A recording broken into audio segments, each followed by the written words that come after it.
Nimetoka kumshauri jamaa moja ambaye alikuwa anataka amwache mwanamke wake akisema kwamba hajamoa ila amemtolea posa tu. Nikamwambia kama akatoa posa akimaanisha mahali, moja kwa moja yeye tayari ameshamoa. Nimemweleza kwamba ndoa ni pale ambapo yeye na binti wamekubaliana kufunga ndoa na wakahusishwa wazazi, pengine na shahidi mmoja, tuseme wale watu ambao wanapokeaga barua. Alafu binti akaulizwa na wazazi wake kama amemridhia mchizi, akajibu ndio.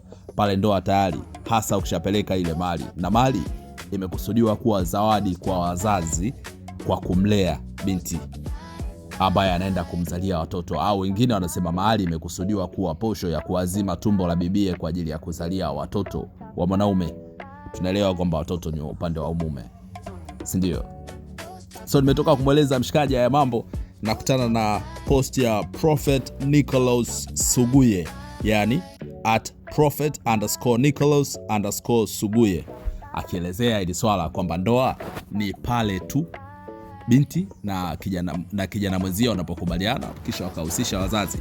Wapo washikaji wamesema mahubiri mengine ni upotoshaji na vitu kama hivyo, lakini ukweli ni kwamba tunapoenda kanisani au msikitini tunaenda kufunga ndoa ya pili, kwa sababu zile sio tamaduni zetu. Unataka kuniambia kabla ya Waarabu na wazungu kuja tulikuwa tufungi ndoa? Tulikuwa tunafungaje? Ushajiuliza Wachina wanafungaje ndoa? Russia wanafungaje ndoa kwa asili? So sisi kabla ya wazungu na Wachina tayari tulikuwa tunafunga ndoa, na ndivyo ambavyo tulikuwa tunafunga. Hivyo vitu unaweza kuviona kanda ya ziwa na vitu kama hivyo. Watu wanaenda wanashoboka na binti, aidha watamteka, wataenda kuongea na wazazi, watakubaliana, bibi atakubali, then mbuzi zitaliwa pale nini na vitu kama hivyo, inakuwa imeisha. Hamna kanisani, hamna msikitini. Kwa nini ufunge ndoa mbili? Kwanza ushangai mnaoana kanisani na msikitini afu mnaenda kuachana mahakamani. Au shangai?